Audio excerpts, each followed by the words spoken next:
Friends, welcome to the study Sudeep YouTube channel. ನೀವೇನಾದರೂ ನಮ್ಮ ಚಾನಲ್ಗೆ ಹೊಸಬರಾದರೆ ಸಬ್ಸ್ಕ್ರೈಬ್ ಆಗಿ ಮತ್ತು ಶೇರ್ ಮಾಡಿ, ಲೈಕ್ ಮಾಡಿ. ಅದೇ ರೀತಿ ನಮ್ಮ ಸ್ಪರ್ಧಾ ವಿಜೇತ ಮಾರ್ಚ್ ತಿಂಗಳ ಮ್ಯಾಗ್ಝಿನ್ ಯಾರು ನೋಡಿಲ್ಲ, ಆ ಪ್ಲೇ ಲಿಸ್ಟ್ನಲ್ಲಿದೆ. ಸ್ಪರ್ಧಾ ವಿಜೇತ ಮಾರ್ಚ್ ತಿಂಗಳ ಮ್ಯಾಗ್ಝಿನನ್ನು ನೋಡಿ. ಯಾರಿಗೆ ನೋಡೋಕ್ಕಾಗ್ತಾಯಿಲ್ವೋ ಅವರು PDF ಅನ್ನು ತೊಗೋಬೋದು.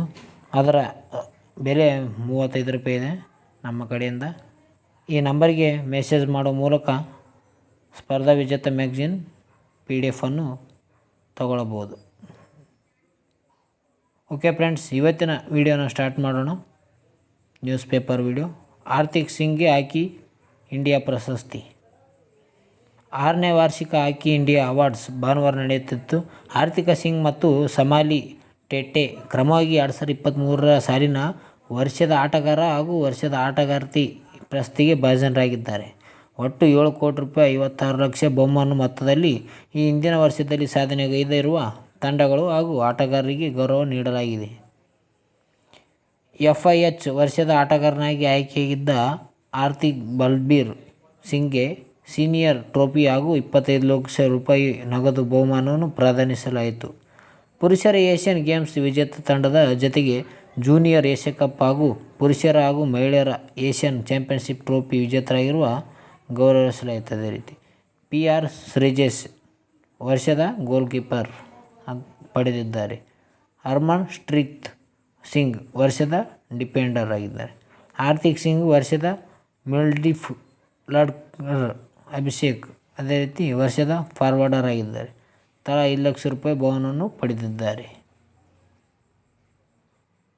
ಅದೇ ರೀತಿಯಾಗಿ 2022-23ರಲ್ಲಿ 60,000 ಬಾಲ್ಯ ವಿವಾಹಗಳಿಗೆ ತಡೆ. 2022-23 ಸಾಲಿನ ದೇಶದಾದ್ಯಂತ ಸಾಮುದಾಯಿಕವಾಗಿ ಸಹಕಾರದಿಂದಾಗಿ 59,634 ಬಾಲ್ಯ ವಿವಾಹಗಳನ್ನು ತಡೆಯಲಾಗಿದೆ ಎಂದು ಸಂಶೋಧನೆ ವರದಿಯೊಂದು ಹೇಳಿದೆ. Educate to end child marriage ಎಂಬ ಸಂಶೋಧನಾ ವರದಿಯನ್ನು ದೇಶದ 161 ಸಾಮುದಾಯಿಕ ಸಂಘಟನೆಗಳ ಬಾಲ್ಯ ವಿವಾಹ ಮುಕ್ತ ಭಾರತ ಅಭಿಯಾನದಲ್ಲಿ ಮಾಡಲಾದ ಕೆಲಸಗಳನ್ನು ಕ್ರೋಢೀಕರಿಸಿ ತಯಾರಿಸಲಾಗಿದೆ. Educate to end child marriage. ಅದರಲ್ಲಿ ತಿಳಿಸಿರುವಂತೆ ದೇಶಾದ್ಯಂತ 17 ರಾಜ್ಯಗಳು 265 ಜಿಲ್ಲೆಗಳಲ್ಲಿ 9,551 ಬಾಲ್ಯ ವಿವಾಹಗಳಿಗೆ ಸಂಬಂಧಪಟ್ಟ ಪ್ರಕರಣಗಳು ಈ ಅವಧಿಯಲ್ಲಿ ದಾಖಲಾಗಿವೆ. ಅದರ ಪೈಕಿ ಪಶ್ಚಿಮ ಬಂಗಾಳದಲ್ಲಿ ಅತಿ ಹೆಚ್ಚು ಪ್ರಕರಣಗಳು ದಾಖಲಾಗಿದ್ದಾವೆ. ಯಾವುದು ರಾಜ್ಯ ಅಂದರೆ ಪಶ್ಚಿಮ ಬಂಗಾಳ. 32% ಬಾಲ್ಯ ವಿವಾಹ ತಡೆದಿದ್ದಾರೆ. ಬಿಹಾರ ಕೂಡ ಮತ್ತು ಅಸ್ಸಾಂ, ಒಡಿಶಾ ಮತ್ತು ಮಹಾರಾಷ್ಟ್ರ ಪಟ್ಟಿಯಲ್ಲಿ ಅಗ್ರ 5 ಸ್ಥಾನಗಳನ್ನು ಅಲಂಕರಿಸಿವೆ. ಜೊತೆಗೆ ಬಿಹಾರದಲ್ಲಿ ಅತಿ ಹೆಚ್ಚು ಬಾಲ್ಯ ವಿವಾಹಗಳನ್ನು ನಿಲ್ಲಿಸಲಾಗಿದೆ ಎಂದು ಹೇಳಲಾಗಿದೆ. ಎಷ್ಟಪ್ಪ ಅಂದರೆ 31%. ಪಶ್ಚಿಮ ಬಂಗಾಳ 11%. ಅದೇ ರೀತಿ ಉತ್ತರ ಪ್ರದೇಶ 11%, ಜಾರ್ಖಂಡ್ 10%, ರಾಜಸ್ಥಾನ್ 10% ನಂತರ ಸ್ಥಾನದಲ್ಲಿದ್ದಾವೆ. ಅದೇ ರೀತಿಯಾಗಿ ಮುಂದಿನ ನ್ಯೂಸ್ ನೋಡೋಣ.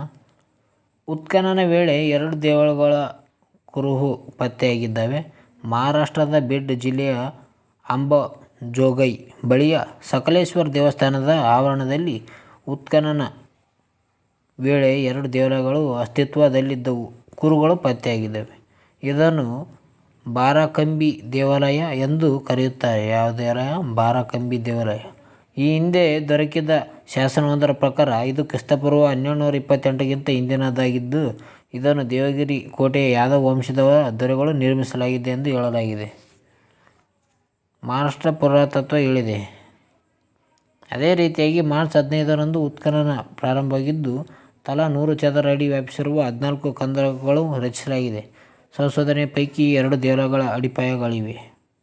ಒಂದನ್ನು ಕೋಲೇಶ್ವರ ಎಂದು ಗುರುತಿಸಲಾಗಿದೆ. ಯಾವುದು? ಒಂದು ಕೋಲೇಶ್ವರ.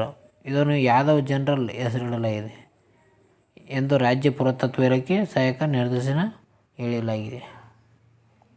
ಅದೇ ರೀತಿಯಾಗಿ ಕಾಲಿನ್ಸ್ಗೆ ಮಹಿಳಾ ಸಿಂಗಲ್ಸ್ ಪ್ರಶಸ್ತಿ. ಅಮೆರಿಕದ ಶ್ರೇಯಾಂಕ ರಹಿತ ಆಟಗಾರ್ತಿ ಡೇನಿಯಲ್ ಕಾಲಿನ್ಸ್ ಇಲ್ಲಿ ನಡೆದಿರುವ WTA 1000 ಮಿಯಾಮಿ ಓಪನ್ ಟೆನ್ನಿಸ್ ಟೂರ್ನಿಯಲ್ಲಿ ಮಹಿಳೆಯರ ಸಿಂಗಲ್ಸ್ ಪ್ರಶಸ್ತಿ ಬಾಚಿಕೊಂಡಿದ್ದಾರೆ. ಶನಿವಾರ ರಾತ್ರಿ ನಡೆದ ಪ್ರಶಸ್ತಿ ಹೋರಾಟದಲ್ಲಿ 4ನೇ ಸೀಡ್ ಎಲೆನ್ ರಬಾಕಿಯಾ ಎದುರು 2 ಸೆಟ್ಗಳಲ್ಲಿ ಗೆಲುವು ಸಾಧಿಸಿದ್ದಾರೆ. ಯಾರು? ಕಾಲಿನ್ಸ್ ತಮ್ಮ ಟೆನ್ನಿಸ್ ಟೂರ್ನಿಯ ವೃತ್ತಿ ಜೀವನದಲ್ಲಿ ಮೊದಲ ದೊಡ್ಡ ಪ್ರಶಸ್ತಿಯನ್ನು ಹಿಡಿದೆದ್ದು ಸಂಭ್ರಮಿಸುತ್ತಿದ್ದಾರೆ. ಅದೇ ರೀತಿಯಾಗಿ ಮುಂದೆ ನೋಡೋದಾದರೆ 2021 ನಂತರ ಯಾವುದೇ ಹಂತದಲ್ಲಿ ಮೊಟ್ಟಮೊದಲ ಪ್ರಶಸ್ತಿಯಾಗಿದೆ.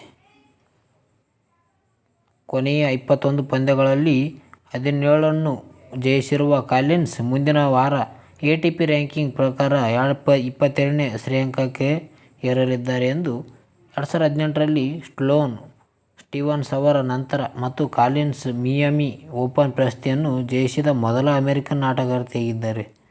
ಯಾರು? ಮೊದಲ ಅಮೆರಿಕ ಆಟಗಾರ್ತಿ ಮಿಯಾಮಿ ಓಪನ್ ಟೆನ್ನಿಸ್ ಟೂರ್ನಿ ಪಡೆದ. ಕಾಲಿನ್ಸ್ ಹೊರತಾಗಿ ಇನ್ನೂ 5 ಅಮೆರಿಕನ್ ಆಟಗಾರ್ತಿಯರು ಮಿಯಾಮಿ ಟೆನ್ನಿಸ್ ಮಹಿಳೆಯರ ಸಿಂಗಲ್ಸ್ ಪ್ರಶಸ್ತಿಯನ್ನು ತಮ್ಮದಾಗಿಸಿಕೊಂಡಿದ್ದಾರೆ. ಸ್ಟೀವನ್ಸ್ ಹಾಗೂ ಸೆರೆನಾ ವಿಲಿಯಮ್ಸ್ ತಲಾ 8 ಸಲ ಇಲ್ಲಿ ಚಾಂಪಿಯನ್ ಆಗಿದ್ದಾರೆ. ವೀನಸ್ ವಿಲಿಯಮ್ಸ್ 3 ಸಲ ಹಾಗೂ ಮಾರ್ಟಿನಾ ನವರಾಟಿಲೋವಾ ಮತ್ತು ಕ್ರಿಸ್ ಎವರ್ಟ್ ಲಾರ್ಡ್ ತಲಾ 1 ಸಲ ಮಿಯಾಮಿ ಓಪನ್ ಮಹಿಳೆಯರ ಸಿಂಗಲ್ಸ್ ಪಡೆದುಕೊಂಡಿದ್ದಾರೆ. ಯಾವುದು ಪ್ರಶಸ್ತಿ ಅಂದರೆ ಮಿಯಾಮಿ ಓಪನ್ ಮಹಿಳೆಯರ ಸಿಂಗಲ್ಸ್ ಪ್ರಶಸ್ತಿ.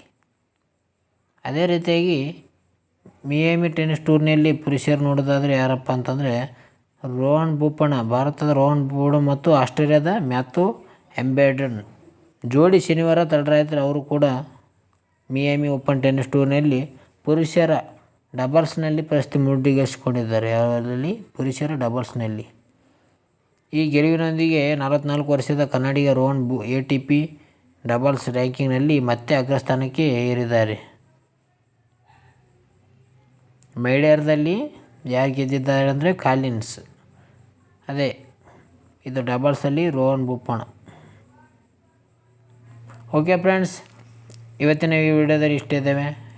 ಇನ್ನು ಏಪ್ರಿಲ್ ತಿಂಗಳ ಸ್ಪರ್ಧಾ ವಿಜೇತ ಬಂದರೆ ಅದನ್ನು ಮಾಡೋಣ, ವಿಡಿಯೋ ಮಾಡೋಣ. ನಿಮಗೇನಾದರೂ ಈ ನಮ್ಮ ಚಾನಲ್ ಇಷ್ಟ ಆದರೆ ಶೇರ್ ಮಾಡಿ, ಲೈಕ್ ಮಾಡಿ ಮತ್ತು ಸಬ್ಸ್ಕ್ರೈಬ್ ಮಾಡಿ. ನಿಮ್ಗೆ ಯಾರಿಗಾದರೂ ಸ್ಪರ್ಧಾ ವಿಜೇತ ಮಾರ್ಚ್ ತಿಂಗಳ PDF ಬೇಕಾದರೆ, ಯಾರಾದರೂ ಕೆಲಸಕ್ಕೆ ಹೋಗೋರು ಇಲ್ಲ ಅಂದರೆ ನಮ್ಮ ವಿಡಿಯೋ ನೋಡೋಕ್ಕೆ ಆಗಿ ರಿವಿಷನ್ ಮಾಡೋಕ್ಕೆ PDF ಬೇಕಾದರೆ ಅದರ ಬೆಲೆ ಓನ್ಲಿ 35 ರೂಪೀಸ್ ಇದೆ. ಯಾರಿಗೆ ಬೇಕೋ ಅವ್ರಿಗೆ ಈ ನಂಬರಿಗೆ ಮೆಸೇಜ್ ಹಾಕ್ರಿ. ಒಂದು ನಂಬರ್ ಕೊಡ್ತಾರೆ, ಆ ನಂಬರಿಗೆ ಪೇ ಮಾಡೋದ ಮೂಲಕ PDF ಪಡ್ಕೋಬೋದು ಸಾಫ್ಟ್ ಫಾರ್ಮೆಟಲ್ಲಿ. ಓಕೆ ಫ್ರೆಂಡ್ಸ್, ಬಾಯ್. ಇನ್ನು ಮುಂದೆ ಬರುವಂಥ ವಿಡಿಯೋಗಳಲ್ಲಿ ಸಿಗೋಣ ಅಂತ ಹೇಳುತ್ತಾ ಬಾಯ್ ಫ್ರೆಂಡ್ಸ್.